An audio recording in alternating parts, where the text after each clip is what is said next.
11h, Europe 1 Culture Média.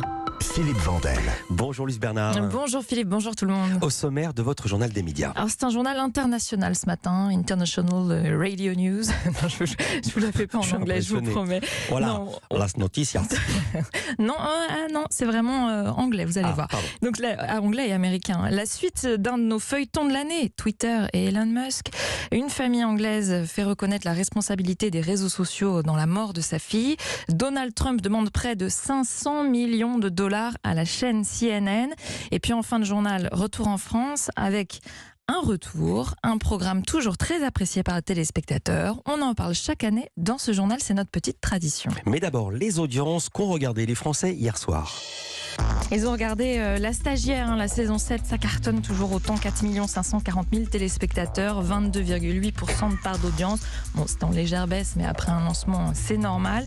Deuxième, CTF1 avec Masked Singer, 2 920 000 téléspectateurs. Ça remonte pour Masked Singer, 14,3% de part d'audience. C'est même la meilleure audience depuis 5 semaines, il me semble.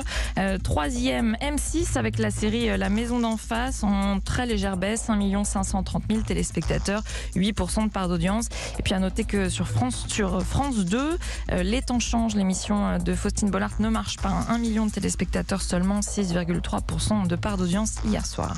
Europe 1, le journal des médias. Il était sorti par la porte, il revient par la fenêtre. Le feuilleton Twitter Elon Musk continue. Oui, le milliardaire a déposé une nouvelle offre d'achat de Twitter. Mais oui, parce que il essaye quand même d'annuler ce rachat depuis des semaines et des semaines. Il avait annoncé début juillet renoncer à s'emparer de Twitter. Et écoutez bien, non seulement il refait une offre d'achat, mais en plus une offre au même prix, 44 milliards de dollars. Donc c'est même pas une tentative de négocier à la baisse. C'est donc un énième rebondissement dans ce dossier, peut-être le dernier. Depuis qu'il a déposé son offre de rachat en avril, Elon Musk n'a cessé de changer d'avis.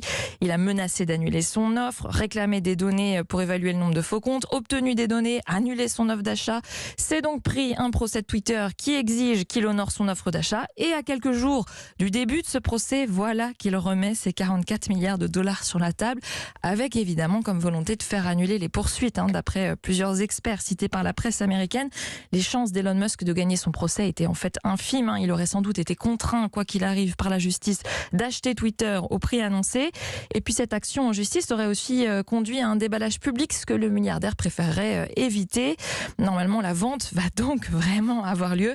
On reste prudent quand même, on n'est pas à l'abri d'un autre rebondissement. On est là tous les jours jusqu'à fin juin, donc on suivra Elon Musk.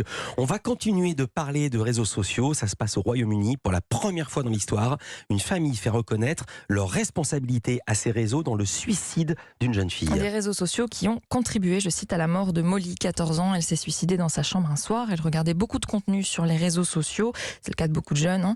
Et alors qu'elle était de plus en plus renfermée, qu'elle glissait vers une dépression, elle était exposée en fait à des contenus négatifs. L'algorithme des réseaux sociaux l'a enfermée dans ces contenus, lui a proposé sans cesse des contenus liés au suicide et à la dépression. En fait, sa famille a passé des années à se battre pour faire reconnaître la responsabilité des réseaux sociaux dans la mort de Molly, et notamment s'est battue pour avoir accès à des données sur ce qu'elle avait pu consulter en ligne. Il en ressort que sur plus de 16 000 pages vues dans les 6 mois avant sa mort, elle avait consulté plus de 2000 contenus négatifs, dont 138 vidéos parlant de suicide ou de mutilation. Alors l'affaire a été examinée pendant 15 jours d'audience devant une instance un peu particulière. C'est propre à l'Angleterre, c'est la Cour des coroner du nord de Londres. C'est indépendant de la police et la justice. Mais cette Cour a bien reconnu que ces contenus, je cite, n'étaient pas sûrs et, citation encore, n'auraient pas dû être accessibles pour une enfant et que les effets négatifs des contenus en ligne avaient bien contribué à la mort de Molly. Toute une petite question, les réseaux sociaux en général, pas une plateforme en particulier. C'est-à-dire que c'est Facebook, Instagram, Pinterest. Elle était exposée à beaucoup de réseaux sociaux. À l'international toujours, Donald Trump qui porte plainte contre CNN. Alors ce n'est pas une grande histoire d'amour entre la chaîne américaine et l'ancien président, c'est peu de le dire, mais cette fois c'est devant la justice que ça va se régler, car Donald Trump a porté plainte pour diffamation et il réclame 475 millions de dollars en dommages et intérêts. Alors que reproche-t-il à CNN? Je cite la plainte, il reproche d'utiliser son immense influence pour diffamer le plaignant, donc lui, auprès des téléspectateurs et lecteurs dans le but de le vaincre politiquement. Il reproche à CNN de tenter de le salir avec une série de qualificatifs, je cite, toujours plus diffamatoires, faux et scandaleux. Et puis il y a surtout dans le viseur de Donald Trump une expression en particulier. Il reproche d'avoir utilisé le grand mensonge. C'est une expression utilisée par CNN pour qualifier les propos de Donald Trump lorsqu'il prétend que l'élection présidentielle lui a été volée par Joe Biden. Bon, CNN ne sera a priori pas le seul média poursuivi pour diffamation. Donald Trump a aussi annoncé qu'il porterait plainte contre un grand nombre d'entre eux. Et pour terminer, Louise, vous vouliez nous parler d'un retour. Mais oui, ça y est. Ils sont de retour, Philippe. Non, c'est pas possible. Vous voyez de quoi je Mais parle? hélas, oui, je vois de quoi vous parlez.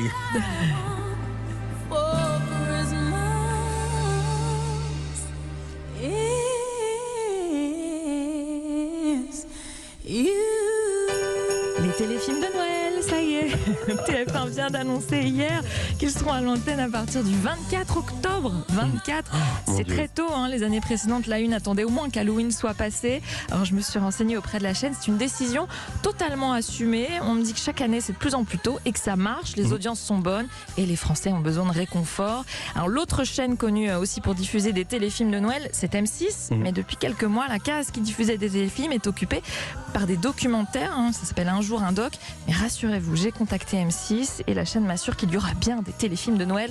La date n'est simplement pas encore annoncée. Ce sera donc sans doute plus tard que TF1. Et en plus, le gouvernement a dit mettez des pulls. Un plaid, un chocolat chaud, des téléfilms de Noël. Merci beaucoup, Louise Bernard. Toutes ces infos à retrouver dans notre newsletter média. L'inscription est gratuite sur europe1.fr. À demain, Louise, pour un nouveau journal des médias. Je suis ravie d'avoir casé cette chanson un 5 octobre. Pareillement.